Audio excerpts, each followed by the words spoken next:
Welcome to the Aerospace Advantage podcast. I'm your host, John Slick Baum. Here on the Aerospace Advantage, we speak with leaders in the DoD, industry, and subject matter experts who explore the intersection between strategy, operational concepts, technology, and policy when it comes to air and space power. So if you like learning about aerospace power, you are in the right place. To our listeners, thank you so much for coming back, and if it's your first time here, thank you so much for joining us. Now, modernizing our Air Force over the past 30 years has been, well, let's just say a major challenge. We've talked a lot about that here at the Mitchell Institute. We have the smallest and oldest fleet of aircraft in our history. You've also heard us say that our 5th generation combat platforms are flying with 3rd generation weapons. While the munitions might not exactly be 3rd generation, the reality is we have not modernized our precision-guided weapons to match the capabilities of what our 5th gen aircraft were designed to do. Now, let me explain this quickly. The majority of our fighter and bomber fleets now employ a variation of the Mark 82 or Mark 84 bomb body. These bombs were designed out of a 1946 post-World War II study and have been in use since Vietnam. While we have improved their fusing and guidance mechanisms, the reality is we've invested a lot of money to design new generations of aircraft, but we're still trying to get the same old weapon to the target. Now, this is just one small, rudimentary example of what we're trying to bring to light on today's podcast. Trust me, there's a lot more to talk about when it comes to the need for modernizing munitions to go into a high-end fight with the likes of China or Russia. Mark Gonzo Gunzinger, Mitchell's Director of Future Concepts and Capability Assessments, has been tracking this capability gap for years. He has recently published an incredible paper titled Affordable Mass, the Need for a Cost-Effective PGM Mix for Great Power Conflict. You can find a link for that paper on today's show notes or on our website at mitchellaerospacepower.org.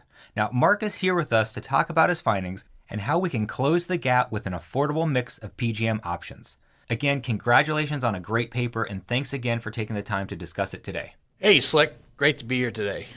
We are incredibly fortunate to have Maj Gen Jason Armogost, Director of Strategic Plans, Programs, and Requirements, Air Force Global Strike Command, with us to discuss the topic from the warfighter's perspective. Armo, welcome to the show.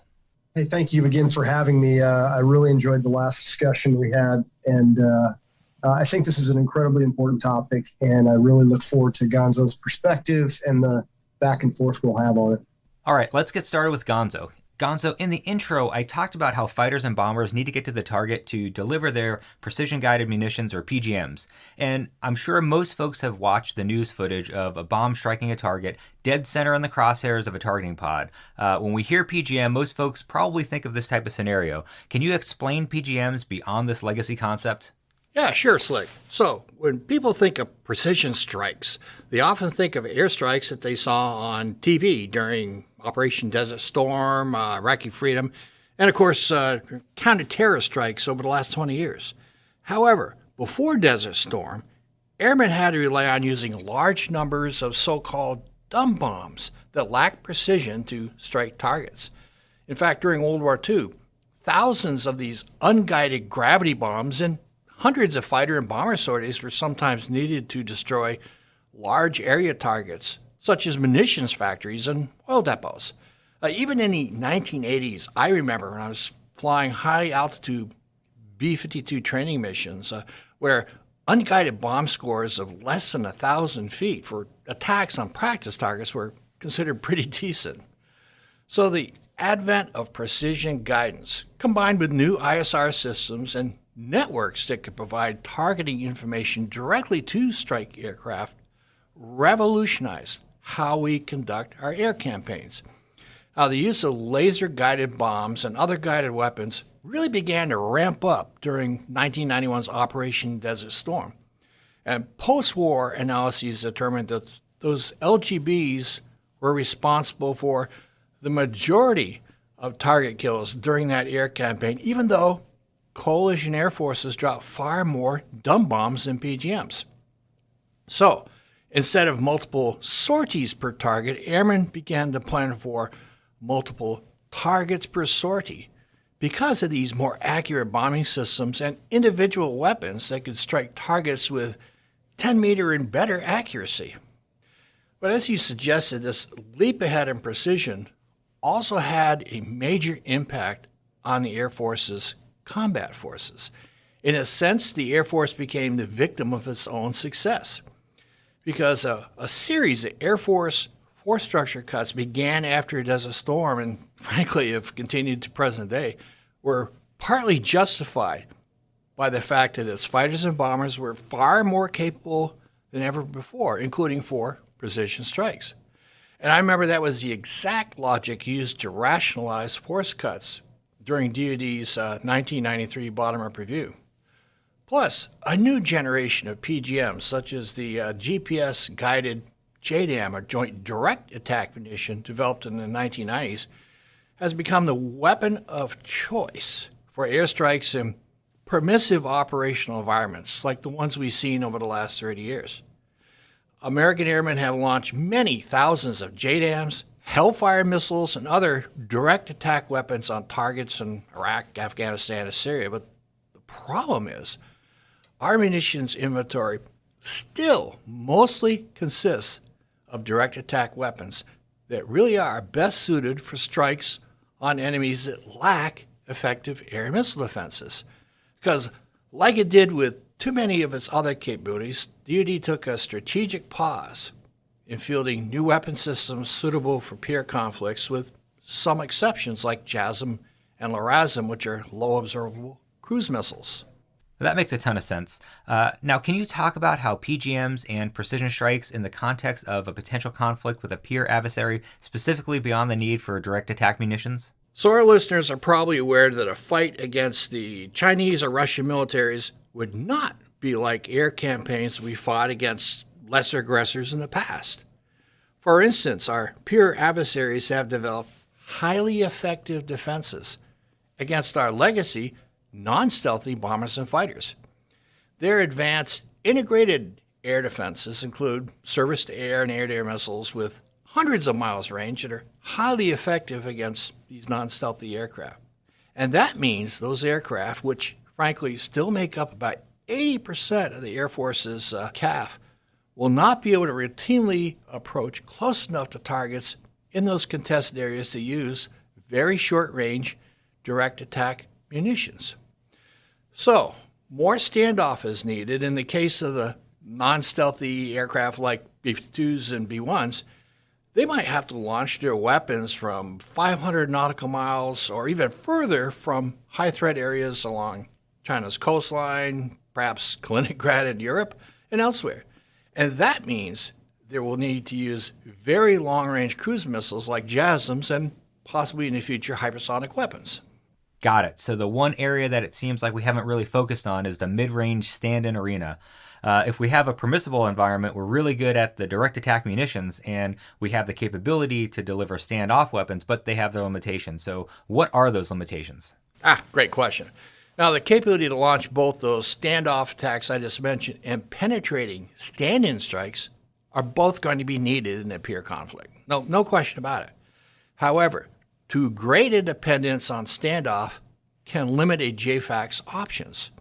First, very long-range standoff weapons can have long flight times, and that can reduce their effectiveness against mobile targets like missile launchers that can pack up and move within minutes after launching their weapons. Plus, long-range standoff weapons are limited in the size of the warheads they can carry, and that can reduce their effectiveness against hardened or deeply buried targets. They just don't have enough punch to be able to kill those targets. And of course, weapons range itself could be a limitation, since cruise missiles launched from non-stealthy aircraft that must stand off hundreds of miles from China's coastline might not be able to reach targets located deep in China's interior. And finally, a general rule of thumb is as the ranges of PGMs grow, so do their size and their costs, since they must have an engine to power their flight, fuel for the engine, guidance systems, seekers to steer their warheads to a target, and so on. Plus, more size means aircraft can carry fewer of those weapons per sortie. For example, a B-2 stealth bomber could carry internally, which is important to a stealth aircraft, can carry internally up to about 48 notional stand-in weapons. that have medium ranges somewhere between 50 to 150 nautical miles, while a B-52 can carry up to 20 of those much larger JASSM cruise missiles internally and externally. And it's also important to note that while JASSM is a great weapon, they're just simply too large for F-35 fifth-gen fighters to carry them internally. Now, Gonzo, I've heard many defense leaders say the enemy has a vote in the nature, scale, and of course the duration of a conflict. From your perspective, how does that apply with the right sizing of the PGM mix? So, DoD has sized its forces for lesser regional operations over the last 30 years, not peer conflicts. And the same is true for its PGM inventory. Plus, DoD is notorious for underfunding its PGM requirements. Case in point is the Air Force almost ran out of its best PGMs during the fight against ISIS a few years ago. So today it's caught out with a PGM inventory that is undersized and unbalanced in its mix of weapons. For context, a fight with China could require U.S. forces to strike 100,000 or more aim points, and that's not unreasonable given the nearly 40,000 targets attacked by the U.S.-led coalition during Desert Storm. These numbers also mean that next-gen PGMs must be affordable if the Air Force is to buy enough of them with a budget that's already severely strained. And that's why our report recommended a unit procurement cost target of about $300,000 or less for new mid-range weapons. And that's why we think to rebalance the Air Force's PGM inventory, it should have a smaller number of direct attack weapons, and of course, a small number of those costly standoff weapons as well. But the gap that's in the middle, that's where we think a lot of our resources actually need to go. Those mid-range weapons have ranges, by mid-range mean about 50 to 250 nautical miles standoff. They could cost $300K or less, designed to be carried internally by stealth bombers and fighters. And that's what we mean when we talk about fifth-gen weapons for a fifth-gen force. So the idea is to create a weapons mix in the future that balances the range, the size, and the cost of those weapons while maximizing stealthy bomber and fighter targets per sortie. And those weapons are also going to need to be survivable because of the kinds of threat environments that we'll be launching those weapons into. Well, Gonzo, thanks so much for the rundown. All right, so now that Gonzo has given us the broad sight picture, let's hear more from the warfighter's perspective from Major General Armagost. General, we've talked about right-sizing PGMs to maximize payload per sortie, or perhaps better said, targets per sortie. And what does this mean to you as you think about a high-end fight? Well, I actually want to build first off of Gonzo's last point about the integrated air defense, because I think it really captures well the strategic environment and what competition has taken place kind of while we're paying attention to the global war on terror. A competition was ongoing to push us out, essentially, with the anti-access area denial or counter-intervention strategy, like China calls it. What that has effectively done to our platforms is have a sub-effect, if you will, on the weapons themselves, right? So that competition space has existed, and we are now confronting it directly. And so right-sizing PGMs and the precision-guided munition mix is actually going to flow well into rebaselining that competition and the strategy, our strategy to address their strategy. And so I think Gonzo hits a very, very strong point on that mid-range stand-in weapon gap as it currently exists, because what that allows you effectively to do is to bring the generation of your weapons platforms consonant with their capabilities in that operating environment. Meaning if you have a contested airspace or a highly contested airspace, you are no longer confined to overflying the target in a way that endangers the platform. And so it's just really important to address that. We, in fact, with weapons can address a strategic competition that has already been underway for some time. Back to echo Gonzo's points on how you actually have a credible and viable force to do that. You know, you need the range, payload, and capacity to really strike those targets or hold those targets at risk in a way where the joint force can operate and your allies and partners in that region are also assured that you are there to act in concert with them. Yeah, let me add great points, Armo. You brought up the point about our stealth aircraft and having munitions so they won't have to nearly overfly targets, actually overfly targets, like you do with some very short-range direct attack weapons today. But by short range, I mean, JDAMs have a loft range of about 50 nautical miles, depending on release altitude, speed of the aircraft, and so forth, if you're lucky. But the box that we described, 50 to 250 nautical miles, is all based on sizing a weapon to fit internally on fighters and bombers, stealthy fighters and bombers. Plus, that gives them the standoff they need from targets that are defended by those high-threat defenses surrounding high-value targets. Plus, it gives them more options to penetrate into target areas and avoid threats as well.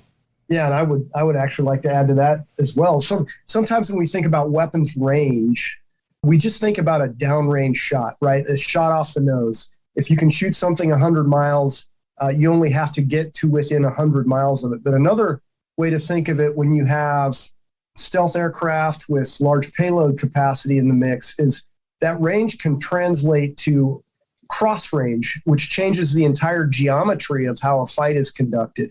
It's not just about getting in and making a max range shot. It is about being able to hit multiple target areas potentially from a single location, which can be planned for to be less at risk. And so what you're effectively doing then with that gap filling range and survivability is holding not just a single target area or a single range ring at risk, you are holding multiple target areas at risk, which then again increases your ability to unlock the joint effects of the entirety of your force. Well, sir, that's a great transition to my next question on the capabilities that these munitions need. When we begin to discuss next-generation weapons, what attributes should they have for a fight with a peer adversary in contested or highly contested environments? Well, so we've actually asked a lot of these same questions to industry in the recent months, and I'm very excited about the responses we're getting across the industry questions, right? And so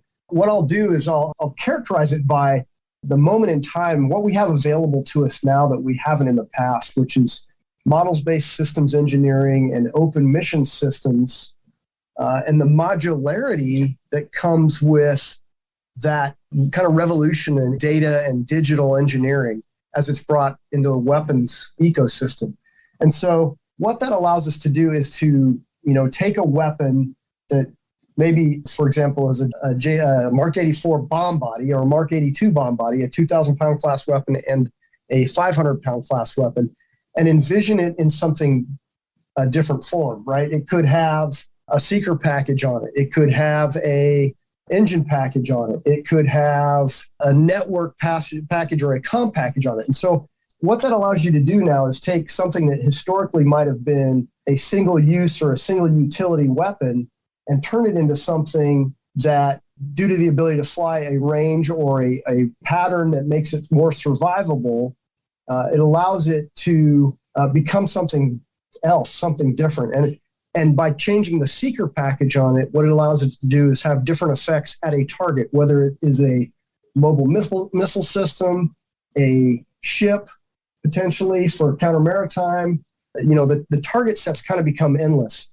Now, that being said, there are characteristics that make targets more difficult, and so we aren't going to be able to completely get away from exquisite targeting capabilities like hard and deeply buried, or deep targets that are highly defended, that require something like hypersonics for survivability.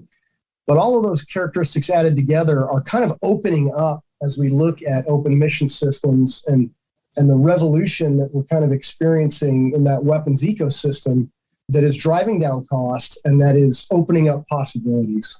Well, sir, now that you've discussed the capabilities, what about capacity? How many weapons are we talking? So I think Gonzo actually did a really good job of laying that out in his report, and specifically actually with the graphics in the PowerPoint presentation that accompanies it. it really does show what happens if you don't have the right mix of weapons. What you are locked into is the expensive weapons on non-optimal targets, right? So you have a certain number of targets that you need to strike to unlock joint and partner capabilities, but at the same time, you'd like to match your target capabilities or your target requirements to your weapon capabilities. Historically, you're probably hard-pressed to find a situation where you had those matched perfectly in time. In fact, during Global War on Terror, we know we were chasing needed capabilities throughout that, whether it was hitting moving targets with a JDAM style weapon or, having a lower collateral damage effect for a weapon type to drive down, hit the specific target you're aiming at and not have too far reaching effects for civilian populations or in urban environments, those kind of things. The same kind of thing is going to exist in that highly contested environment. So what you end up not wanting to do is spending the budget you have or the weapons budget you have against non-optimal targets. And so the exquisite weapons ought to be shot at exquisite targets, which then again, if you have that low cost, affordable mass available to you, what that then allows you to do is to really get after the massive targets that can freeze the conflict in a way that does not allow a fait accompli strategy to happen very quickly. Yeah, I think that's a great point you just brought up, Armo. The affordable mass, and that's actually part of the title of our report. The whole thrust of that is what can the Air Force do? What can our DoD do to increase its ability to strike at range with mass and precision? And that's why it really does need, as you say, it needs to rebalance its PGM mix and use exquisite weapons for exquisite targets and not overinvest in them. General, the Air Force is buying advanced anti-radiation guided missile extended ranges, or ARGM-ER, and stand and attack weapons, and intends to integrate them on the F-35, which is great. Would it be a good idea to also integrate them onto bombers that have even more payload capacity? Also, what are your thoughts on the need for a new maritime strike weapon for the stealth bombers? So I think anytime I hear about a weapon that's being brought online for the F-35, the immediate thing that enters my mind is how do we get it simultaneously integrated onto a bomber platform first, and then probably primarily because of the contested airspace and the highly contested airspace onto the B-2 and B-21. Because I'll tell you, what you do when you get them integrated onto a stealth platform is you really force multiply the effect, again, because of what I referenced earlier about cross ranges and the ability to hold multiple target areas at risk, and to penetrate that contested airspace in such a way that you are able to hold deeper targets at risk that, again, can unlock the joint force and the partner and ally participation that then allows real operations to take place. And so, there isn't a weapon that I picture getting integrated on the F-35 that in the future is not brought onto the B-21. As we refine our ability to do long-range kill chain for targets across all domains, what that ought to allow us to do is not tie a weapon type to a weapon platform type. Because again, the transit times, for example, of a long-range strike platform are such that you want to have the flexibility as you approach the target area to hit the most effective, highest need target at the time, no matter the domain it is in. So I think you really do accomplish that by integrating those multi-domain weapons into bomber platforms, long-range strike platforms. Now, maritime, I do see as really, obviously, the question of Taiwan has brought that to the forefront. And so, we have some great capabilities right now across the joint force. I think there's a hunger to evolve those going forward and to increase their capacity going forward. So I think there's a huge opportunity for industry to really look at that and answer those questions. And I know they're spending a lot of internal research dollars to do that, to look at how do we evolve that capacity, evolve that capability to really address the maritime target threat. Again, and it is important to remember the maritime threat kind of does answer many questions for us as well, because quite often the maritime threats are actually floating integrated air defense systems, right? And so if we can address those targeting problems and those airspace problems that come with them, they really do answer a lot of questions for us as far as capabilities. Thank you, sir, for your insights. General Armagost, Gonzo, we're getting tight on time, so I want to open up for any parting shots you may have. Sure. Once again, thank you, General Armagost, for joining us today. But I'd like to end with emphasizing something that the Secretary of the Air Force, Kendall, has been saying in public recently, and that is we really need to develop a future mix of PGMs that will maximize the cost effectiveness of our strikes. It will maximize our capacity of our ability to strike so we can, frankly, blunt a Chinese or Russian invasion. And that is going to include these mid-range weapons, which we've been discussing, that take advantage, full advantage of our stealthy platforms, their ability to penetrate closer to targets and use those shorter-range weapons. That and these weapons must be survivable, modular, perhaps with common components to cut their cost and make them easier to ramp up their production during a crisis. Thank you, Gonzo. General Armagost, any parting shots? You know, it really is a fascinating topic, and I think it's extremely timely. Again, I thank Gonzo for what he did with that report, because what it did was it brought really good questions to the table. There are certainly some answers in the report, but I think what's even more important is that it brought really good questions to some capability gaps and how do you balance the weapons ecosystem going forward.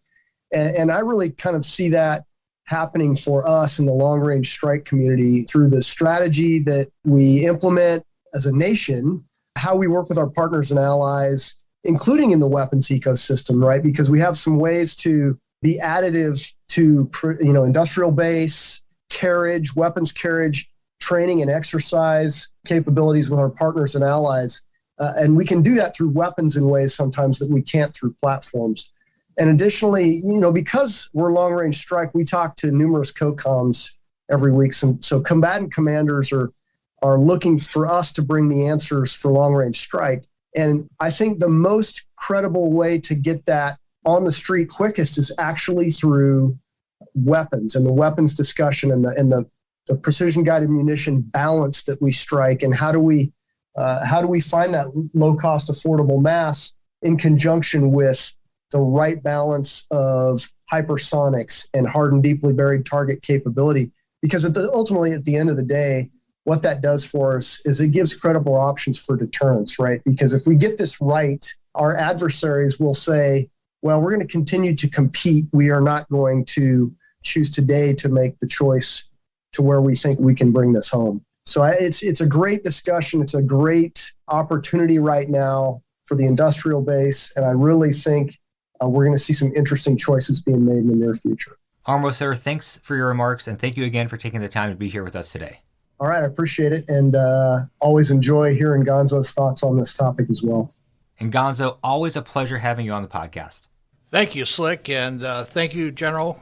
Really appreciate it. Till next time. Thank you, our listeners, for your continued support, and thank you for tuning in today. We've got a lot of new and exciting content coming your way, and this year, we're headed out to air and space events near you, so don't forget to follow or subscribe to the podcast. Follow us on Twitter, Instagram, Facebook, or LinkedIn to find out where we'll be and what the Mitchell team has in our site picture. And please, don't forget to leave us a rating. Hit the like button and follow or subscribe to the Aerospace Advantage. Also, leave us a comment to let us know what you think about our podcast and let us know areas you think we should explore further. Please visit us at mitchellaerospacepower.org to read the latest reports, events, and analysis that are charting the vectors for our air and space forces. Thanks again for joining us, and we'll see you next time. Stay safe and check 6.